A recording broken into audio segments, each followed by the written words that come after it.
Hello, my name is Geraldine Begg. Welcome along to our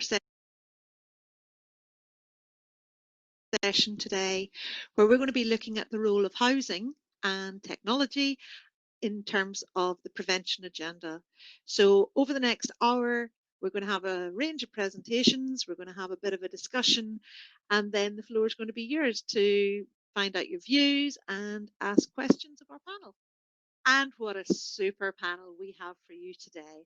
We have Dr. Lynne Douglas, Chief Executive of Bield Housing and Care, who's going to give us a bit of policy context, how to put that into practice, and share some of the work that Bield is doing in this space at the minute. Then we move on to Katie Harrison, who's a specialist occupational therapist working within East Lothian Health and Social Care Partnership. So she'll be giving us a view about how she's using technology. And then very excitingly, we're going to hear from Steph Irvine, who works with Katie. And this is all about joining up those dots and that critical partnership working, because Steph is from the Community Housing and Homelessness team. She's the Service Development and Support Team Manager there. So you've got a great session lined up. So sit back, we'll start to tell you a little bit more. And don't forget, when you're thinking of things, by all means, pop them into the chat box, whether it's a question or whether it's an observation. Thanks. So just in case anyone isn't familiar with Tech in Housing, it's a 2-year programme funded by the National Tech Programme and based within the Scottish Federation of Housing Associations. Its aim is to build on the work that's already being done by housing in relation to tech and further upscale that contribution. In order to do that, we've brought together a tech community of landlords and consider the possibilities that tech offers them. So we come together, hear from subject matter experts, share experiences, learning, and good practice. We also identify shared goals, shared challenges, and how they align with other national programmes so that housing can be included further in those. Another strand of our work is in relation to digital inclusion, and we've developed a resource specifically around supporting digital champions to build more information about health and well-being and self-care into the work that they're doing. We developed a tech charter last year. It's based on 7 pledges that support the embedding of tech, and we were asking housing providers to sign up to these. Now, we only really actively promoted it between January and, funnily enough, 23rd of March, but already 42 housing providers have signed up to it. Now, that accounts for over 165,000 homes across the length and breadth of Scotland. So, it's just fantastic, the commitment that housing is making to tech. Some of the signatories you can see there listed on the slide. Some of them are registered social landlords, some of them are local authorities, and there's even a private landlord in there who provides retirement housing. Now, Lynne is going to be speaking more to you about the role of housing, prevention and tech, but what I hope I've shown you is that the door of opportunity is wide open. There's a vibrant community of housing providers committed to using tech and who would welcome to work with their health and care colleagues so that we get better outcomes for the people living in Scotland, which are their tenants and are your clients and patients.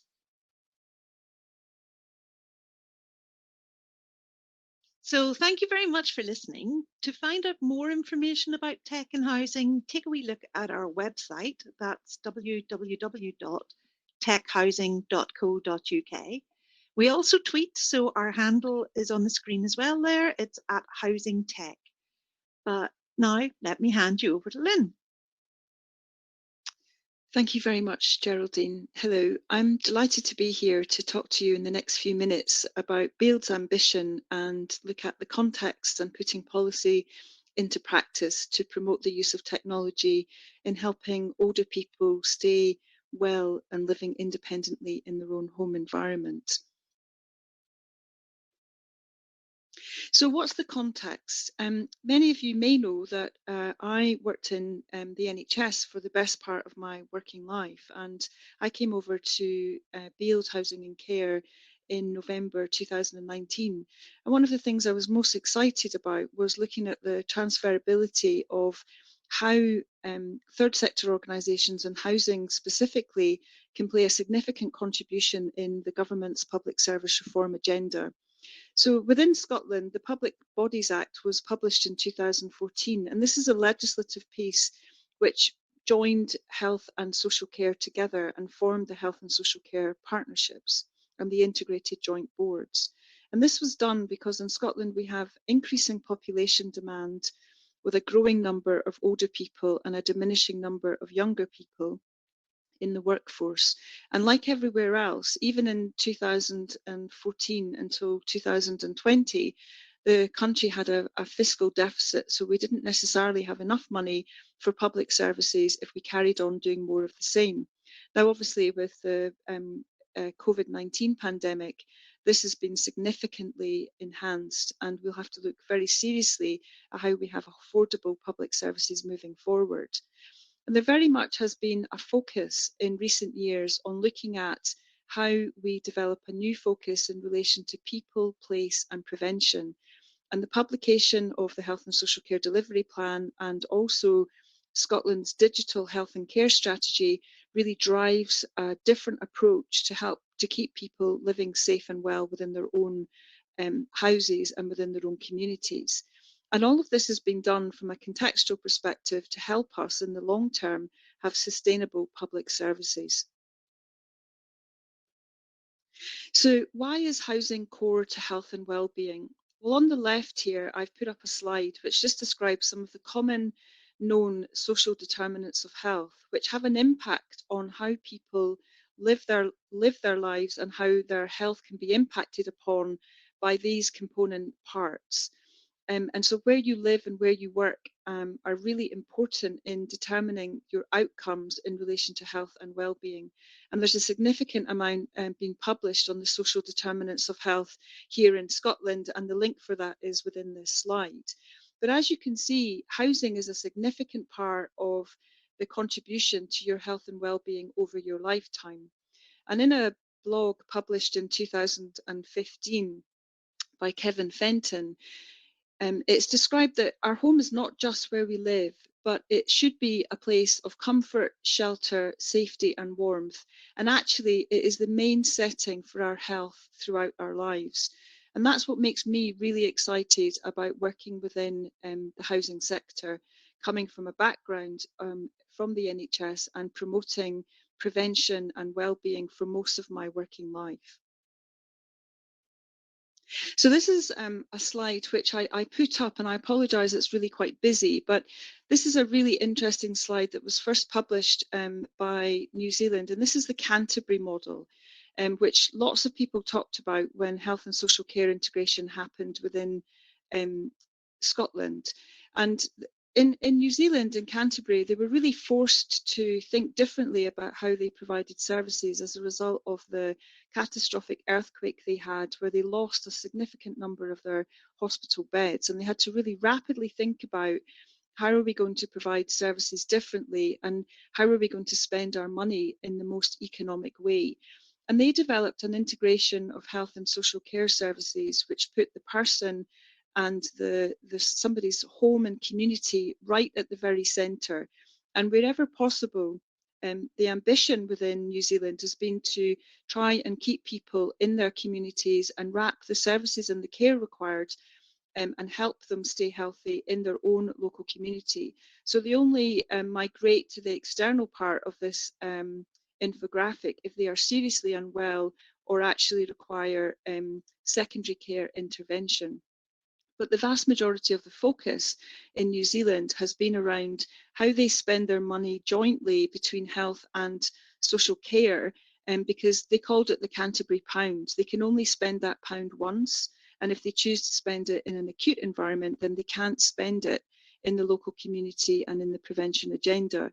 There's a lot published on the New Zealand model, and the King's Fund have a series of publications which you may find interesting to explore further the policy into practice side of moving into a health and social care integration model. So why Bield? What is it that Bield are doing? Why now? And what is our ambition? So connecting policy into practice, I think I've probably made the case for the role of housing in being the centre of someone's community. It's where people live, and it is the place that most of our health plays out throughout our lifetime. So we're really excited to be part of a Tech Scotland project where we'll be using technology to look at proactive telecare and helping older people live safely and well within their own home environment, and taking a personal outcomes approach to work on aspects that they choose to work on to help improve their quality of life and their function.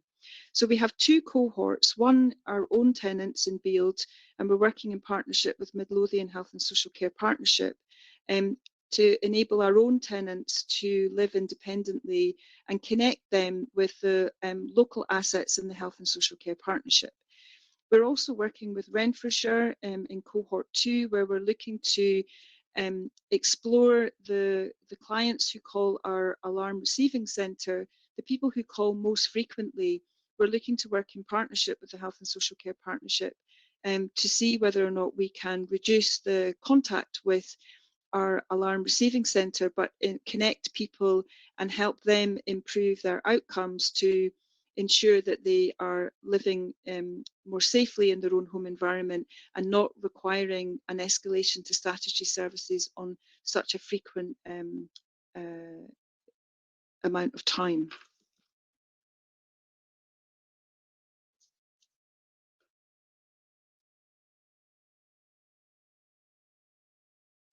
So I think I have made the case for why it's very important for housing developments to be a community anchor within local communities, and also the role that someone's home has in their health and well-being over their life course.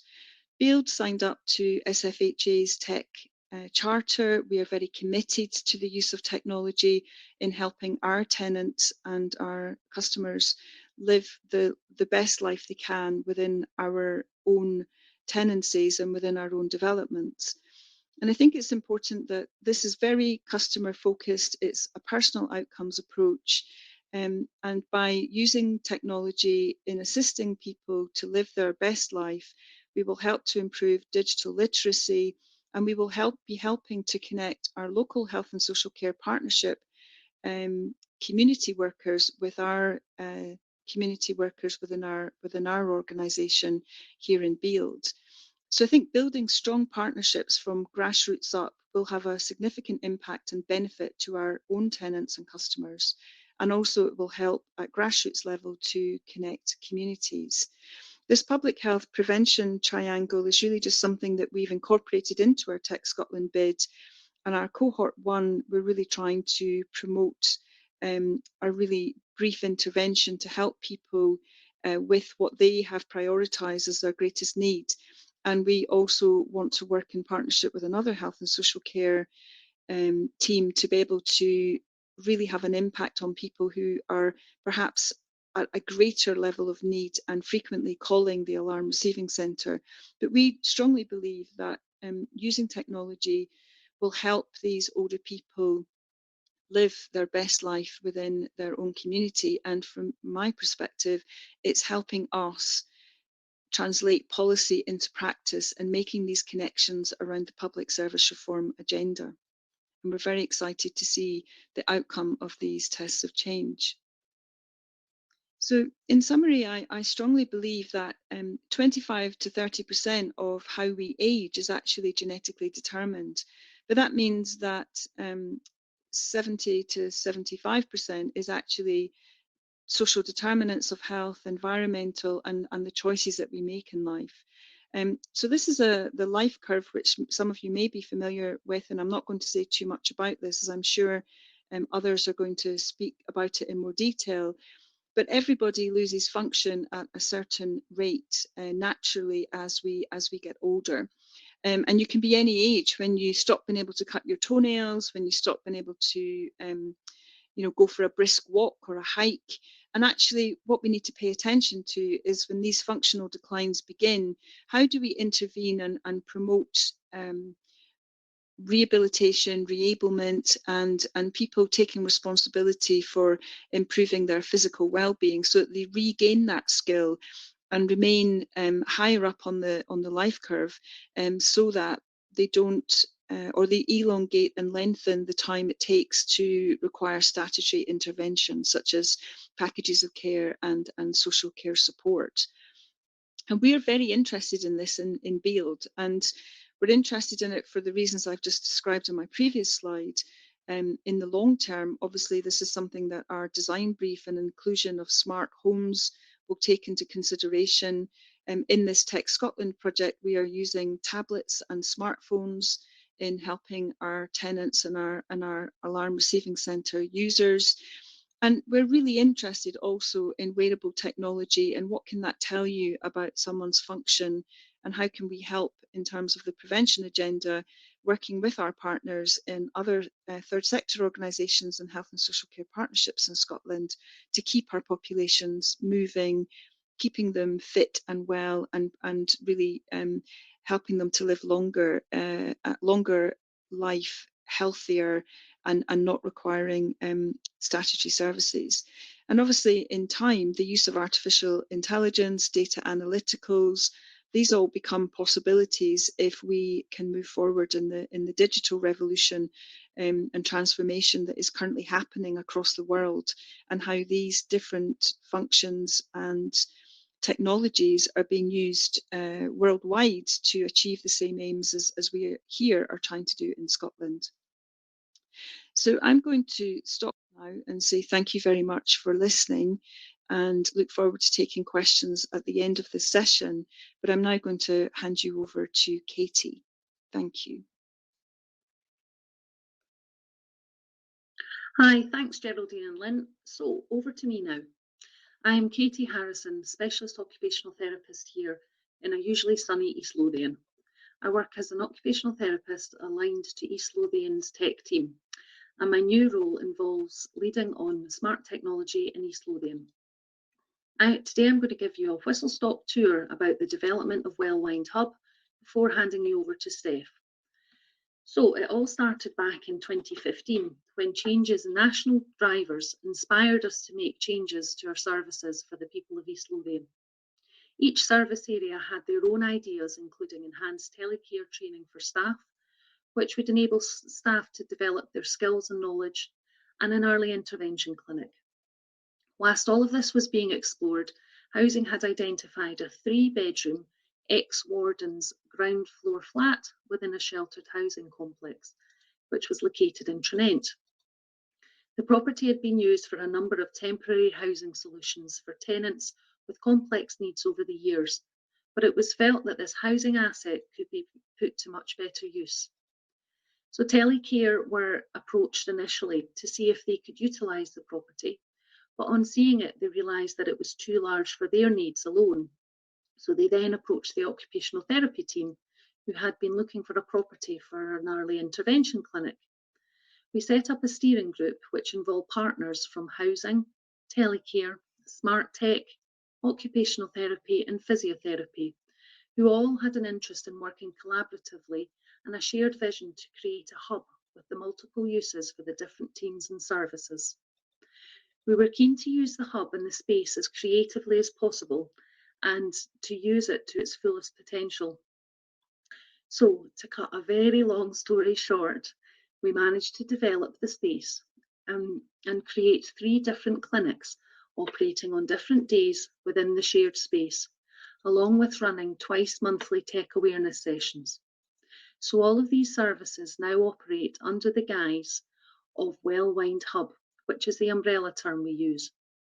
The 3 clinics are the Occupational Therapy Tech Clinic, which I'll talk more about today, as this is my baby. The Health and Housing Clinic, which Steph will talk to you more about later on. And thirdly, the Active and Independent Living Clinic. This clinic offers an innovative solution for early intervention, prevention and self-management, whilst at the same time enabling clients' empowerment and engagement from the outset. It's run by community occupational therapists and physiotherapists. We won't focus on this clinic today because the focus of this presentation is on technology-enabled care, and that's my part of the hub. I should also, before I move on to the next slide, just mention to you, those of you who have good eyesight, at the bottom left of the screen is a picture of some of my colleagues who are involved within Wellbeing. So it's a real team effort. So with regards to the technology, I recently finished a tech development role as a secondment, where I had found that people, including staff, didn't know enough about technology-enabled care, in particular the traditional telecare and smart technology. They were keen to see the devices in a real-life setting. They were eager to know how to use the Alexa or the Google Home sitting in the corner of their or the client's kitchen to remind them how to take the medication, prevent a fire by reminding them to turn off the cooker, or turn on the lights to prevent a fall. They wanted to know more about how technology can help people meet their goals, and through its use allow them to be more active and independent, and ultimately improve their quality of life. We found that some staff dabbled with the use of tech within their personal lives and in their own homes, but there was a huge disconnect between this and the professional goal. The tech team were keen to trial smart technology in a safe and secure environment, and to determine where it may be useful to support people and to explore the benefits that it can bring to improve health and wellbeing outcomes. Up until this point, staff, including myself, would buy the kit ourselves and test it and set it up in our own homes. But we realised that that wasn't a long-term solution. The partnership working between the tech team to share knowledge and experience of using this type of kit was vital, and it was key to this tech strand within Wellwind. No one had all the answers and the experience, and we all learnt together. I feel that I'm personally the lucky one that now gets to lead on smart tech strand within Wellwind in East Lothian, following my return from my tech development secondment to my substantive occupational therapy post.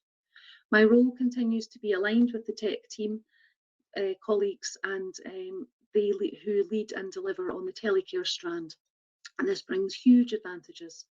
I remain employed by health and my tech team colleagues employed by the council, but we all work collaboratively under the health and social care umbrella and partnership with the same management structure, and it works really well.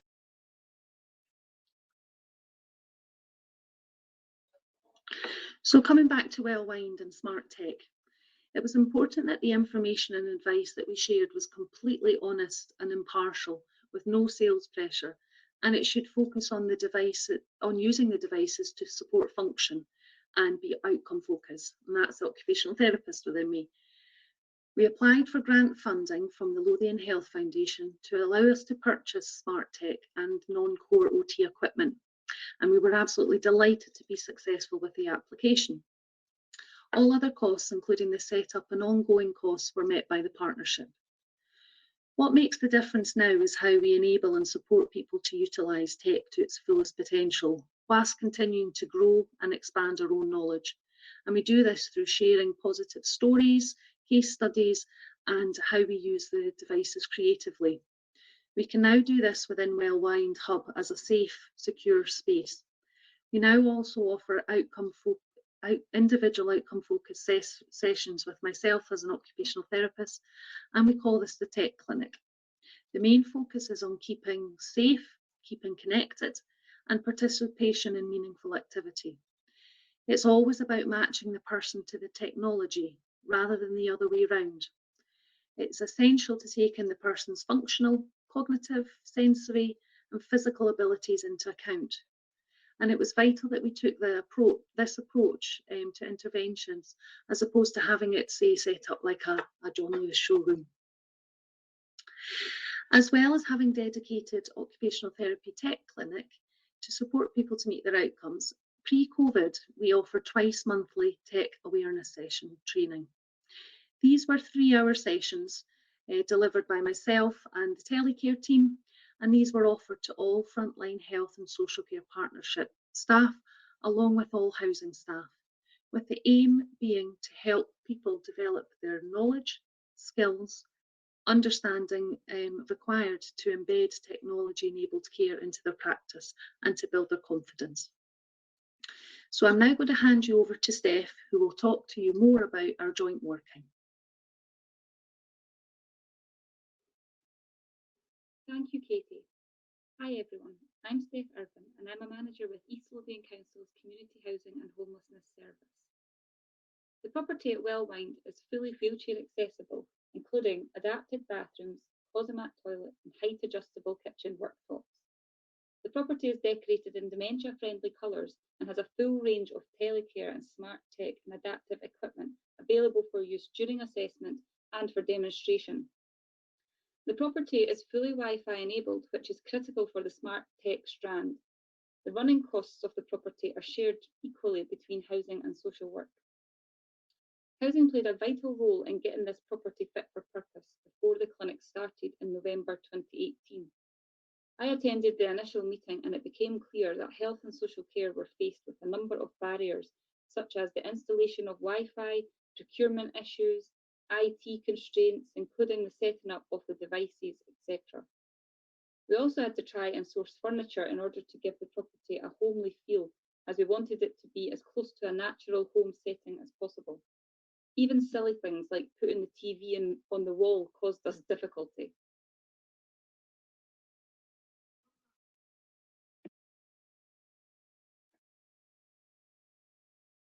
Currently in East Lothian, we have a health and housing panel consisting of housing officers, housing managers and occupational therapists. Historically, all clients referred to the health and social care were assessed in their own home, and as part of this, we would always consider the environment in which they live. If the assessment indicated rehousing should be considered, the recommendation would be passed to the housing officer to take the case to the health and housing panel to seek an award of medical points. If points were awarded, then this gives the client additional priority to be rehoused. As part of Housing and Health and Social Care's newly developed joint approach, we thought we would trial a joint health and housing clinic within Wellbeing Hub.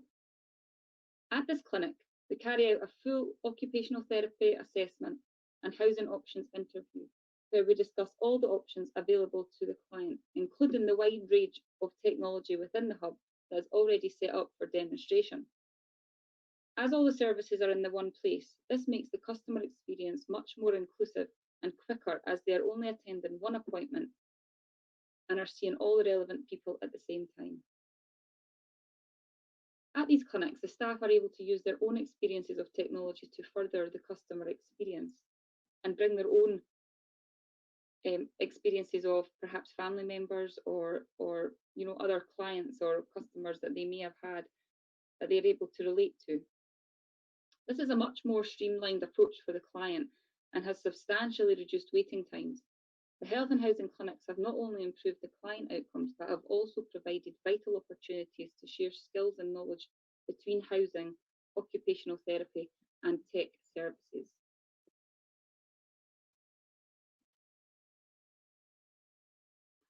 Picking up from where Katie left off regarding the tech awareness training, a large number of housing staff and members of East Lothian Tenants and Residents panel have attended these sessions. The session includes community alarm telecare equipment, which is a provision service, and smart technology, which is purchased by individuals. Feedback has been very positive from participants so far. Specifically for housing staff, this has given them the opportunity to hear more about the technology available to support service users in their own homes. The hub provides a homely environment that both the housing staff and customer can relate to. This training has given the housing staff confidence to have the confident conversations about technology, and again allows that conversation with the client to evolve and hopefully find the best outcome for them. This next slide shows some of the good feedback we have received from our service users. You can see from these that the customer also feels more at ease. They feel the process was simple and that they were being listened to. From the creation of the Wellbeing Hub, which has led to the joint health and housing clinics and joint training between our services, this has strengthened working relationships, improved referral routes and signposting for both housing and health and social care. Once these relationships are forged, it makes it much easier to pick up the phone and have a conversation to find the best outcome for the client. We feel this was an excellent example of collaboration between services and teams, and this represents Wellbeing Hub and how we all work together, with the whole being bigger than the sum of its parts. Moving on to what happens next and what direction we want to travel. There are a number of other clinics and service options that we are exploring. Some of these have been delayed, like most things, due to COVID, but our vision is to roll these things out as soon as it is safe to do so.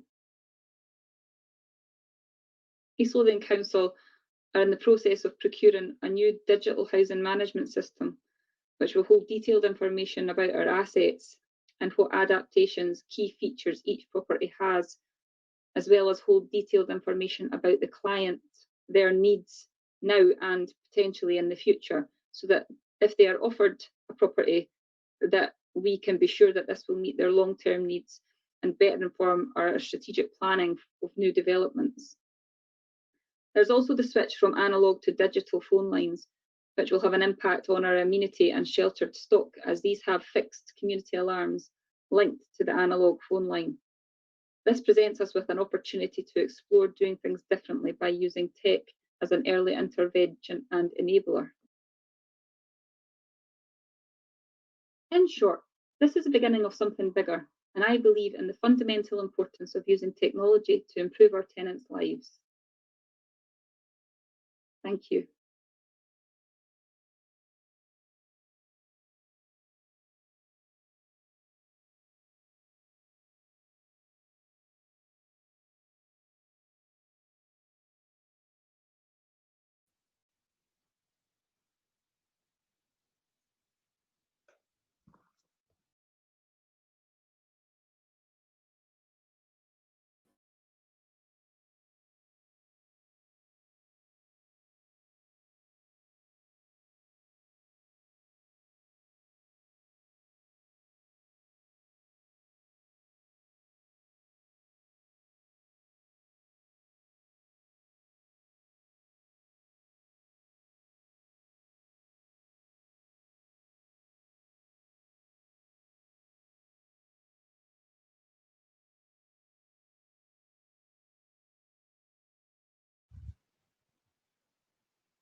Well, hi everybody. Thanks very much for joining us. We actually thought that there was maybe a little something extra that was going to be coming, and might still do.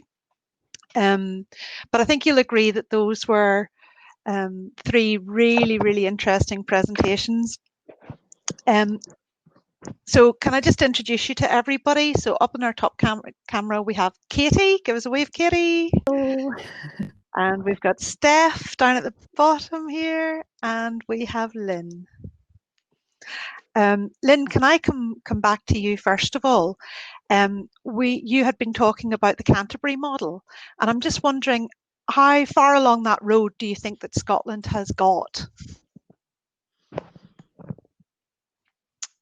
Thank you, Geraldine. I think there are 31 health and social care partnerships, and as with everything, there's probably a number of them who are integrating really well and really interfacing with all of the different stakeholders that make up the community, and thinking about very much how the person is at the centre of that. In Canterbury, of course, they were forced into having to think differently because they had an earthquake and they lost a significant number of their acute beds. And therefore they were really looking to redesign their community services and all that went around communities and individuals, and really progress with that really rapidly as a result of the significant disaster that they found themselves in. So I think as it's published on an annual basis by the auditor in Scotland, there are varying aspects of enablers and barriers within Scotland around how close we are to that model. Certainly some areas do it really well, and other areas I think are probably still working through some of the technical changes that happened as a result of the formation of the integrated joint boards. Thanks very much. I should have actually just said, if anybody has got any questions, could you please just pop them in, because you know, I'm sure this will have stimulated quite a lot of thought around here. Katie, just can I just ask you? You were talking about the smart tech, and you were talking about how important this joint working has been with housing, and I think that that's a theme that, you know, we all feel, that importance of bringing housing and health closer together. Can you tell us just a little bit more about how that working relationship is going and the kind of infrastructure behind it that's really made it work? Oh, I think you're on mute at the minute. Wait till we just see. There we go. Way back. Apologies. Gotcha. I think with a lot of things, it benefits from that relationship, and now we know each other, we can pick up the phone, we know who to get a hold of, and we all had this joint vision and goal around Wellwind Hub, and there's different clinics that operate within there, but ultimately we wanted to create the shared space, and that was the end goal. So being able to work together, pull on each other's strengths, and also they're each doing our little part within the hub, worked really, really well. So going forward, it's paving the way, and we have a local tech board which we are looking to invite housing to sit on that board as well. So yeah, that should pave the way for the future. Great. And Steph, you were saying about how some of the staff, how the housing staff have been getting the training and how that's been contributing. Are the staff, you know, workforce development is a huge aspect of what's going on at the minute with our whole move to digital. Do you think that this maybe started to break down some of the apprehensions towards that? Yes, definitely. Like I said in the presentation, I think the whole kind of tech and kind of digital ways of working that's kind of been identified through the hub, as well as the we're in the process of potentially introducing a new housing management system, which will yeah, everything's going to be kind of digitalized for us at the moment. You know, there's certain aspects of the job that are very much still in the dark ages, shall we say. So when this is implemented, it's going to kind of, I think, bring everything right, the whole digital world right into the kind of forefront of everything. So staff are having to come on that journey, and it's going to be a case of whether they like it or not eventually. So I think this is a kind of an introduction to that, and I think as we progress and introduce different things and different aspects of various elements of work, definitely they're gonna this is going to have benefited them. I do believe that. Thanks, Steph. Katie, we've got a question here for you. So Anne's asking, well, first of all, she was saying it's a really interesting presentation. She's asking about your awareness sessions and if they include a specific focus on how to assess a person for telecare. As you say, ensuring assessment starts with the person and not with the things, kind of thing. Knowledge of technology is an important part of that, but there are, of course, other things that need to be considered. Yeah, hi. Hi, Anne. Thank you for your question. So the tech awareness sessions are delivered by myself and our telecare team. So it's 3-hour sessions and they cover smart technology and telecare. So it's a real whistle-stop tour, including the assessment process, looking at the different kit, telecare and smart tech, and having them on display in Wellwind. We look at the ethics, consent, some setup options and things that you can do with the devices, particularly with smart tech. We look at case studies, and what is so important that you mentioned that it's about the person, not the technology. And I think the longer I've been working with the within this role, the more important that's become, because I always focus on what does the person want to achieve, rather than, oh, look, here's an Amazon Alexa, let me tell you everything that this thing can do, because the capabilities of these devices are absolutely incredible. And even after the 3 hours, I think staff that attend, the poor things are exhausted because there's so much information. So I think the critical way of doing it is looking at the goals, looking at what the person wants to achieve, and looking at what their capabilities are, the environment, what the limiting factors are. Because if somebody isn't able to engage or interact, say, with an Amazon Alexa, you've got to think about if that is the device that they choose to use, can that be used potentially more passively by the carers, etc. So I think it's so important that it's not like a John Lewis showroom where you come in and you see everything set up and it's about the technology. Strip it all back and look at the person and what they want to do and achieve. Hopefully that answers your question. Katie, there's actually another question just linked to that I'll just ask you before we move on. And yeah, it's from Nicola. It's just in relation to how you get such high attendance. And I don't know whether you and Steph might want to answer that, because I know that you've got a high number of housing folk who attend there as well. So, but maybe if you could talk about that for us, Katie.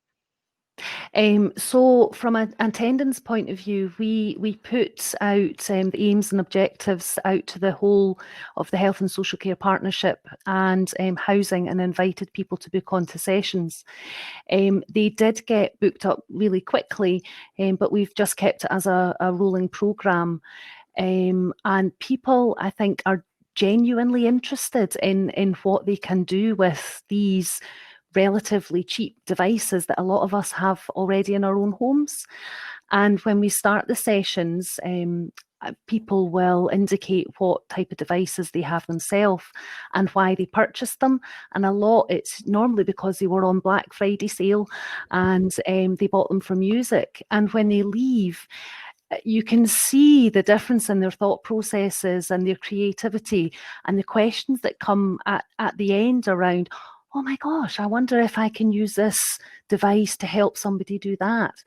And I think that's the key bit in sparking that interest, so that then, and when somebody goes into somebody's house, they are trying to be creative around it. But we've had really positive feedback, which is absolutely brilliant. And hopefully that's had a ripple effect. And we try and make it so that the sessions are multidisciplinary. So we've got a mix of health staff and housing, because we've all got different experiences and different examples that we draw upon. So mixing it works really, really well. Thank you. Lynne, question for you here from Angela. Do you think we need a similar model to the Canterbury model in Scotland that we can all sign up to? She goes on to say, does the Caring Place model by Architecture Scotland offer a good starting place?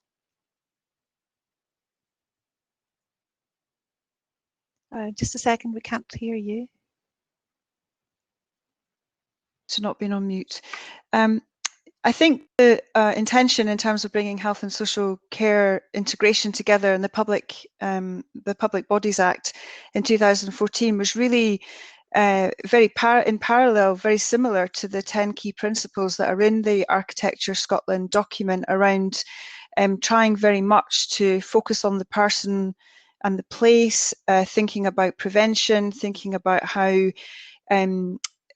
services and communities circle round individuals rather than lots and lots of different interfaces with different healthcare professionals and social care professionals, with a member of the public or with an individual. So I think in that document are not dissimilar to the intention that bringing health and social care together certainly set out. And if you go back even before that, the Christie Commission report, which was at one point a route map to sustainable public services in Scotland, if anybody's interested in reading that, that was the precursor to having the Public Bodies Act.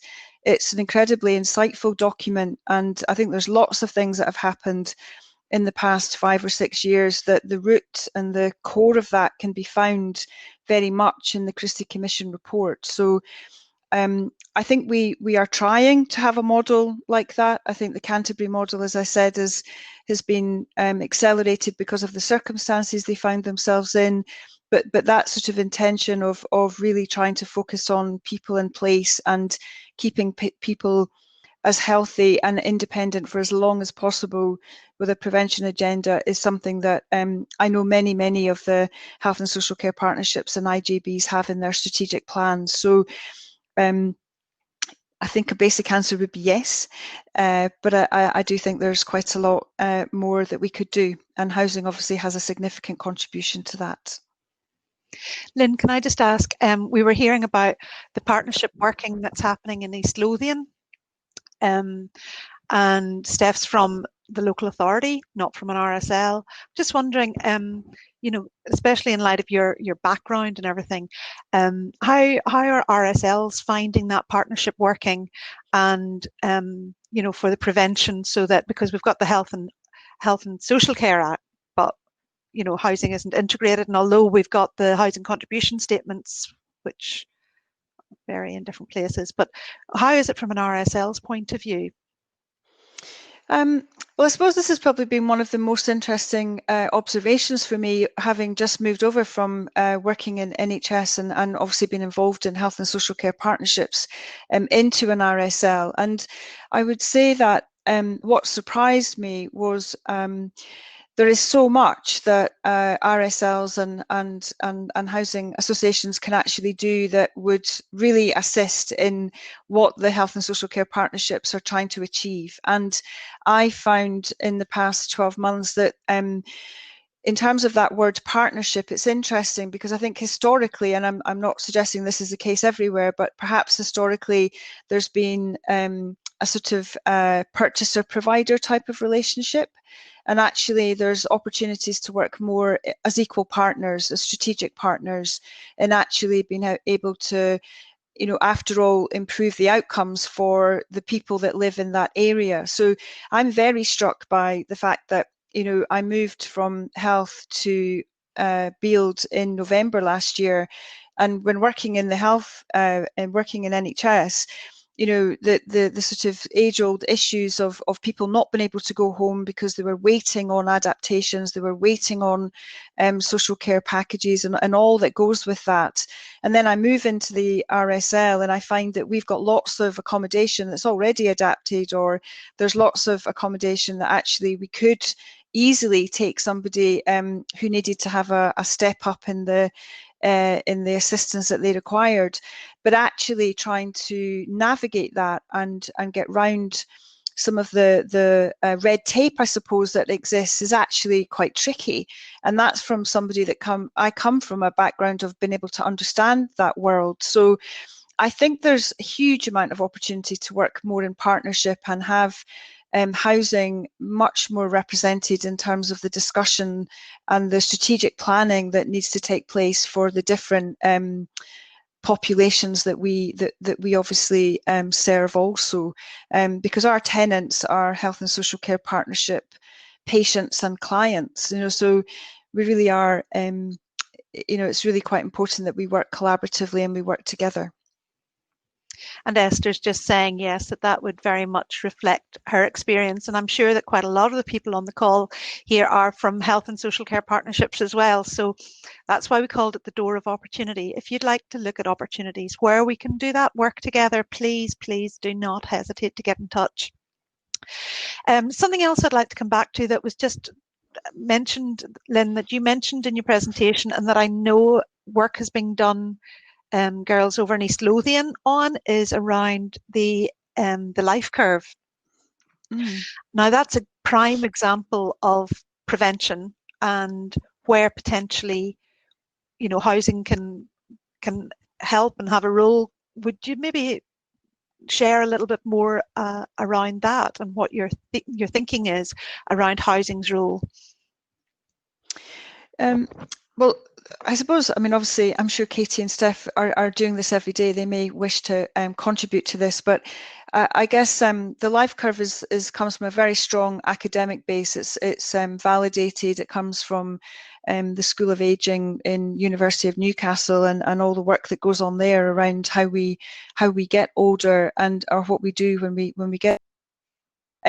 And it's quite interesting that we've done quite a fair bit of work on this in Scotland, and there are some health and social care partnerships that use the life curve generally as part of their prevention model. I would say that it's quite a simple tool. It's something that even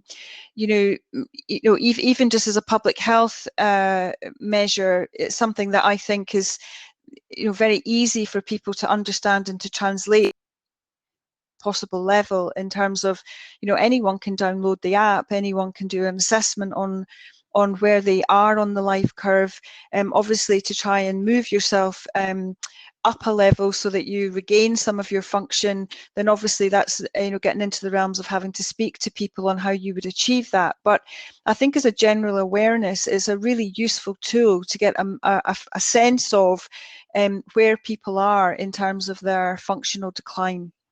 And really, and it's very inspirational when you hear Professor Pete Gore talk about the life curve, and all the things that we can do to actually reverse some of the functional decline and keep people more active physically, in a better condition. So it takes longer for the need for statutory service intervention to actually be required. I've had a lifetime of being interested in this and tried to do this for a long time. So I see no reason why, as an RSL, we can't promote good practice and work in partnership with our health and social care partnerships, with other third sector organisations, to try and find ways in which we can help people to achieve that. Is there anything you'd like to add from the East Lothian side and your experience of introducing it over there? Or has Lynne covered it?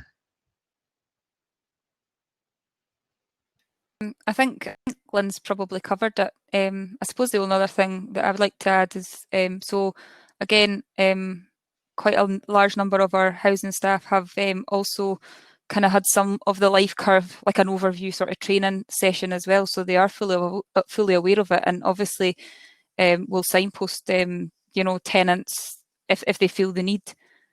We also have Hilda in East Lothian, which is somewhere where you can kind of borrow certain pieces of equipment. So I can't remember. I'm trying to think off the top of my head here. So I think one of the examples that was given was I think a perching stool for someone who in the kitchen who liked to make soup or something like that, but was struggling to stand for a long period of time and things like that. So I think between the kind of life curve and potentially Hilda housing staff have kind of been using these tools to maybe try and get clients or tenants to maybe think for themselves a little bit, and with that assistance to do a bit of that preventative sort of stuff and think about what they could do for themselves before potentially requiring that kind of full-blown assessment, I suppose, by our OTs.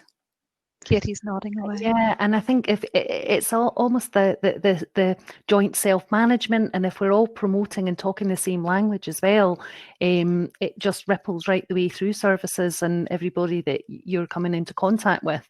Out of interest, HILDA stands for Health, Independent Living and Daily Activities. So it's East Lothian's version of our digital platform, and it's an assessment tool. And as Steph says, it signposts around specific bits of equipment that you can borrow or buy. And because a lot of the time people, when you Google things or look on Amazon, it can be really overwhelming. You think you know what you want, but actually to work through that assessment process seems to work really well.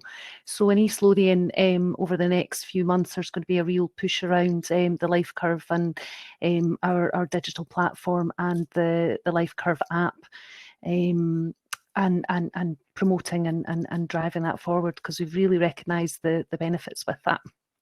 And that whole idea of lend and trial has been so important. Organisations like Queen's Cross Housing, for example, have their lending library, and there is that importance of trying before you buy.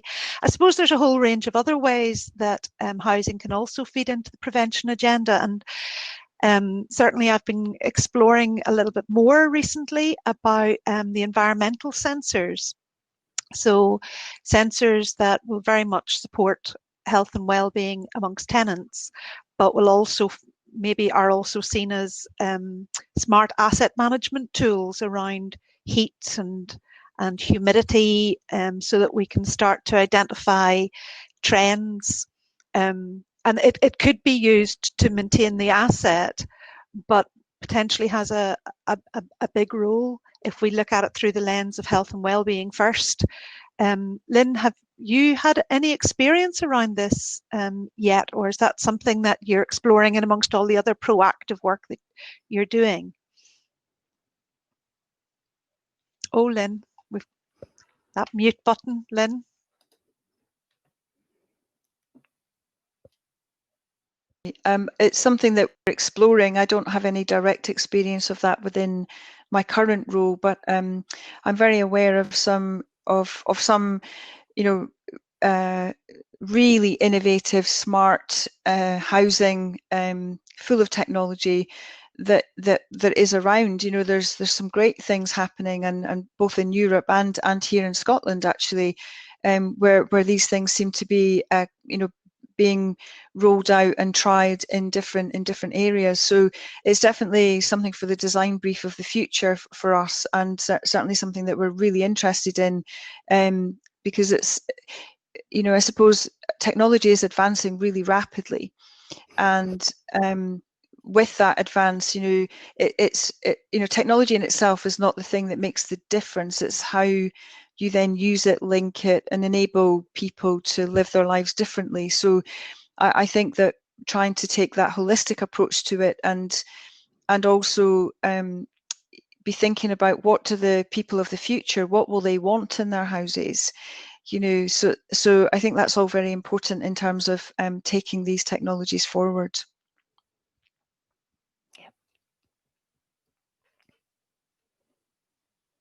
Oh, Geraldine, you're on mute.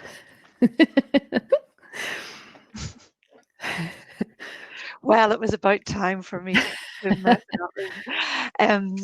so there's a wee question in from Esther here, and it's around, I'm not sure whether it's maybe directed at Steph. Have you trained your staff how to have coaching conversations around that smart tech? I'm not sure whether Steph or Katie, you're best to answer that. I guess from the conversations, what we've found is that if staff feel confident that they have, so I'll speak from the technology side, if they've been on one of the awareness sessions, then they have a bit more confidence about having that conversation with people, and maybe they might not have all the answers, but even just having that at the forefront of their conversation and their thoughts. Are you back, Steph? And then if they're not sure, or they need a follow-up appointment, or say at Wellwind in the tech clinic, or from the tech team to do their assessment, then they know who to refer on to, or they know who to speak to. So again, it comes back to that network. No one person has all the answers. And Geraldine, you picked up on the fact that technology is advancing so quickly, and trying to keep up to date with what's out there, the different functionality, etc., is a job within itself. So that's where the network and sharing and case studies, and pulling together the interested parties, and use that to its benefit. So I know we're just running out of time, so I just want to, in case anybody hasn't noticed in the chat, Nicola has highlighted about Adam, which is about Digital and Me, which provides a whole load of information for people about the various different resources that are out there. So consumer technology, so building on the kind of work that that Katie has been talking about here, so easily accessed by any member of the public. Excuse me. So just wanted to highlight that. So unfortunately, I think our time has come to an end at the minute. There's so many different things that are happening within housing, where Esther has just been highlighting again about warmth in the home and fuel poverty issues, and technology has a role, an enabling role in that as well. So I'd just like to thank everybody very much for coming along today. I'd really like to thank our panel here, and if you would like to get back in touch after the session to find out more about housing and technology and how it can be used as an enabler and those links between housing and health and social care partnerships, please don't hesitate to get in touch with me. It's gbegg@sfha.co.uk, and I shall put that into the chat so that people have it, and then we can always guide you on from there. So thank you very much, and we hope to see you. Thank you very much. Thank you. Bye-bye. Bye-bye.